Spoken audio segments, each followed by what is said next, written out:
พี่น้องป้องปรายเบิดซุคนเนาะ FC ทางช่องบ่ภูมิ Channel เนาะมื้อนี้บ่ภูมิก็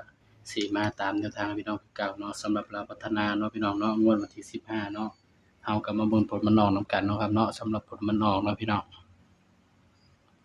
นี่เนาะข้างบนออก6440เนาะออกตัวเก่าเนาะพี่น้องเนาะนี่40 4664ออกตัวเก่าเนาะสำหรับตัวเด่นเฮาก็ถือว่าหลุดเด้อพี่น้องเด้อมื้อนี้เนาะบ่เข้าเนาะนี่หลุดเด้อพี่น้องบ่เข้าเนาะพี่น้องเนาะชุดวินก็9234เนาะนี่มาแต่4เนาะสำหรับชุดวินเนาะนี่เข้า4เนาะพี่น้องเนาะชุดวินเพราะฉะนั้นก็บ่ไปกันต่อเนาะครับเนาะงวดวันที่17เนาะพี่น้องเนาะบัดนี้สำหรับลาวพัฒนาเนาะก็ตามกันต่อเนาะงวดวันที่17ตุลา17ธันวา68เนาะครับเนาะสำหรับลาวพัฒนาเฮาเดือน12วันนี้ก็ถือว่าปังเนาะสำหรับในบ้านเขียวเนาะรัฐบาลไทยก็ถือว่าปังเนาะพี่น้องเนาะสำหรับอยู่ในบ้านเขียวเฮาก็ถือว่าปังเนาะพี่น้องเนาะเด็ด4กับ5เนาะก็มาตัวเก่าเนาะได้บนได้ล่างเนาะสำหรับบ้านเขียวเนาะเอาไว้เป็นสายรูดเนาะพี่น้องเนาะส่วนสายเจาะเข้าแต่5เนาะ95สำหรับ FC บ้านเขียวเฮาก็ถือว่าปังเนาะพี่น้องเพราะว่าอยู่ในบ้านเขียวมันก็มีหลายแนวทางเนาะพี่น้องเนาะบ่าวลงให้หลายแนวทางเนาะส่วนในบ้านแดงเนาะบ่าวบ่มีเวลามาอัดคลิปเนาะอีกอย่างหนึ่งก็กระดาษบ่หลายเนาะพี่น้องเนาะเอาไว้แต่ลงเอาไว้ให้แต่แนวทางลาวพัฒนาเนาะพี่น้อง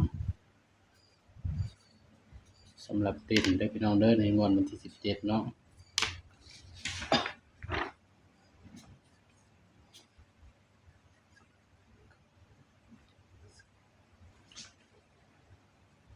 สำหรับตัวเด่นเนาะ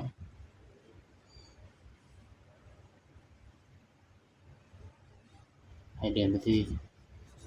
9กับ0นะครับเด้อในสำหรับแนวทางลาวพัฒนาเนาะเด่น9กับ0เนาะพี่น้องเนาะย้ำว่าตัวเลขก็เป็นเพียงแนวทางเนาะพี่น้องเนาะมีเข้ามีหลุดเนาะมักก็ตามบ่มักก็เลื่อนผ่านเนาะพี่น้องบางภูมิก็ให้เพื่อเป็นแนวทางเท่านั้นเนาะครับเนาะบัดนี้ก็มาจับคู่นำกันเนาะพี่น้องเนาะส่วนชุดวินเด้อครับเด้อนี่ชุดวินเนาะ0345เนาะอันนี้คือชุดวินเนาะครับเนาะนี่ก็มาจับคู่นำกันเลยพี่น้องบัดนี้จับ9เนาะให้เด่น9เด้อครับเด้อนี่92 93 94 95 02 03ส่วนตัวเด่นเนาะบ่าวให้เด่น9เด้อพี่น้องเด้อนี่เนาะบางเทื่อบ่าวอาจจะบ่เข้าเด้อพี่น้องเด้อสายรูดสายวิ่งก็พากันเอาไปรูดไปวิ่งเอาเนาะครับเนาะสำหรับคลิปนี้เนาะก็